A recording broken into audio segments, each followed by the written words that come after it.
Agar sizda qandli diabet kasalligi mavjud bo'lsa, bu videoni oxirigacha kuzatib turing. Sababi sizga kerakli har bitta punkt, ya'ni har qanday og'irlik darajasi uchun alohida ma'lumotlar berib o'taman. Ko'rmasangiz kelajakda afsus qilishingiz aniq. Sababi mana oldimga keladigan 5000 dan ortiq ereksiya bilan bog'liq muammosi bor insonlarda aynan mana shu narsaga e'tibor bermagan og'ir darajada kelganlari har doim afsus qilgan. Demak, boshladik. Hozirgi videoda bu muammoni 4 ta kategoriyaga bo'lamiz. Birinchi kategoriyamiz bu yaqindagina, shu yaqin vaqtlarda qandli diabet aniqlangan erkaklar, ya'ni hali ereksiya bilan bog'liq muammo kuzatilmagan. Bularga ham beradigan tavsiyamiz bor. Ikkinchisi bu qandli diabet natijasida o'sha ereksiya pasayishni boshlaganini sezyapti. Ya'ni sal tuslik holati bor yoki qanaqadir darajada xohishlar u darajada emas. Bunday darajada yengil darajadagi bemorlar. Uchinchisi bo'lsa o'rta daraja. O'sha qandli diabet natijasida jiddiy muammolar kelib chiqishni boshlagan. Aloqada amallab yurib, aloqa qilib oladigan insonlarni kiritamiz. To'rtinchisiga esa bo'ldi. Umuman bu tema o'sha bo'lmagan, yillab ayolni ko'rmagan, ereksiya umuman bo'lmaydigan, ishlamaydigan bemorlar. Demak, birinchisi bu yaqin vaqtlarda qandli diabet aniqlangan, hali ereksiya bilan bog'liq muammo kuzatilmayotgan bemorlar. Hurmatli erkaklar, bunday holatda siz o'zingizning xotirjamlikka erishmang. Bu ma'lumotlarni biz berayotgan bo'lsak, keyingi bosqichlarga o'tib ketmasligingiz uchun beramiz. Birinchi navbatda sog'lom turmush tarzi, chekish, ichish va boshqa turdagi zararli odatlar, oziq-ovqatlarning sifatsizligidan saqlaning. Eng asosiysi qandli diabetda qand miqdorini, qondagi qand miqdorini doimo me'yorida ushlang. Oziq-ovqatga bo'lgan nafsni jilovlashni o'rganing. Chunki agarda qand miqdori oshsa, glikirlangan gemoglobin degan ko'rsatkich bor. Qonda qandni qanchalik o'tirishi. Bu sizning nozik a'zoyingizdagi nozik to'qimalaringizni zudlik bilan ishdan chiqarib tashlaydi. Shuning uchun bu narsalarni ko'tarmaslik uchun doimiy dieta parhezlarni joy-joyiga qo'yishingiz kerak. Iloji boricha sifatli ovqatlanishga harakat qiling. Meva, sabzavotlar ratsionda bo'lishi kerak. Shirinliklarni umuman yiroqlashing. Iloji bo'lsa, tarkibida uglevod mavjud bo'lgan barcha moddalarni ratsioningizdan umuman chiqarib tashlang. Ana shu sizning kelajagingiz uchun eng to'g'ri qadam bo'ladi. Sababi ertadan keyin mana bu ishlamay, aloqa bo'lmay, xotinga gap o'tmay qolgandan ko'ra, hozirdan mana shu nafsni jilovlagan to'g'riroq. Yana bir eng muhim amal qilishingiz kerak bo'lgan qoida bu sport. Iloji boricha aktiv hayotda yashang. Bo'ldi, sizga boshqa narsa kerak emas. Mana shu aytilgan narsalarga amal qiling.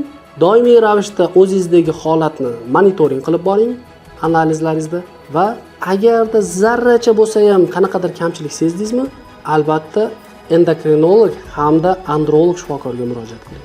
Ikkinchi kategoriya bemorlar, ya'ni qandli diabetdan aziyat chekadi, o'sha shikoyatlar boshlangan. Ereksiya sal sifati pasayib borayotgan. Bunday bemorlarni biz yengil kategoriyaga kiritamiz. Bu holatlar uchun albatta tekshiruvlar kerak. Har qanday og'ir darajada bo'ladimi, yengil darajada bo'ladimi, bitta unikal tekshiruv usuli bor. Bu jinsiy a'zoni farmakodoplerografiya degan tekshiruv. Jinsiy a'zoga ukol qilinadi, turg'izgan holatda va yotgan holatda o'zida qon aylanishi, qon tomirlarining holati, to'qimani holati, kaverna bo'shlig'i degan tushunchalar bor. Bularning hammasini baholash. Mana shu bizga aniq ko'rsatkichlarni belgilab beradi. Bundan tashqari, qondagi qand miqdorini nazorati, monitoringga bog'liq bo'lgan tekshiruvlar. Ana shu tekshiruvlardan siz o'zi o'tishingiz kerak va bu tekshiruvlarni kerak bo'lsa har 6 oyda nazorat qilib borish kerak. Endi uy sharoitida qanday narsalarga, ya'ni qanday ko'rsatkichlarga amal qilish kerak? Biz sanab o'tgan, yuqorida sanab o'tgan yengil holat, ya'ni qandli diabet endi boshlangan, lekin hali ereksiya bilan bog'liq muammoga duch kelmayotgan insonlar uchun bergan tavsiyamizga siz ham amal qilasiz. Bundan tashqari siz uchun doktor tomonidan tavsiyalar beriladi. Tabiiy dori vositalari bor, ya'ni biologik aktiv qo'shimchalar.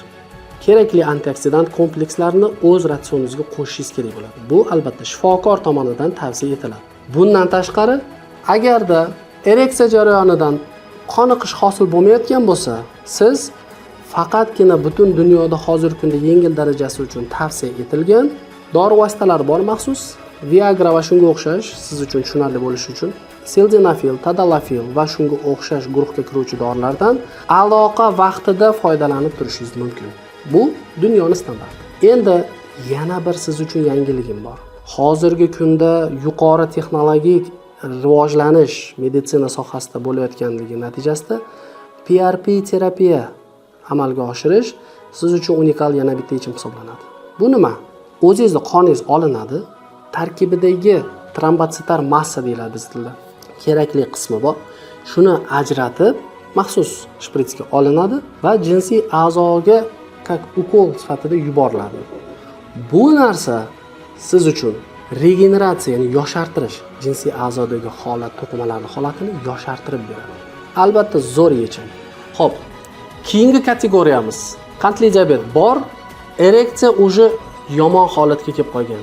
Ya'ni bir amallab harakat bilan aloqa qilib yuribsiz. Bunday holatda sizga albatta foydalanadigan o'sha turg'izuvchi aptekada sotadigan dori vositalari ma'lum darajada qo'l kelishi mumkin. Lekin meni qabulimga keladigan bunday muammoli bemorlarning ko'pchiligi aynan mana shu dorilar ularda yurak qon tomiri bilan bog'liq bo'lgan muammolar, kimdadir bosim ko'tarilib ketishi, kimdadir bosh og'rig'i, kimdadir ko'ngil aynishi, kimdadir bosh aylanishi, yana kimdadir nafas olishga qiyinchilik bo'ladigan nojo'ya ta'sirlar keltirib chiqarganligi uchun foydalanishdan bosh tortadi.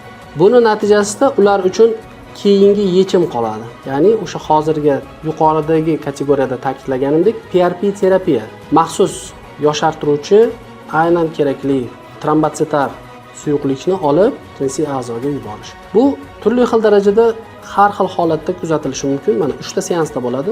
Har 10 kunda bir marta olinadi. Tajribadagi bunday ishlarimizni natijalariga qaytadigan bo'lsak, bularda aksariyatida samarali effekt beryapti. Ya'ni mana shu kategoriyada ham natijalarimiz yaxshi. Bemorlarda ereksiyani tarangligi yaxshi, bemalol, xotirjam ereksiya bilan aloqa qilish imkonini beryapti. Xo'p, keyingi kategoriya bo'ldi. Qandli diabet bor, ancha vaqt e'tibor qaratmagan, уже bu umuman yo'q. Ereksiya yo'q, yillardan beri aloqa qilib ko'rmagan. Va bu narsani umidini uzib qo'ygan bemorlar. Sizlar uchun hali umid bor. Ya'ni siz 18 yoshli yigitdan-da ko'ra kuchliroq jinsiy aloqa qilish salohiyatiga ega bo'lishingiz mumkin. Hozirgi kunda oxirgi texnologik operatsiyalar, ya'ni jinsiy olatga qo'yiladigan implantlar yordamida.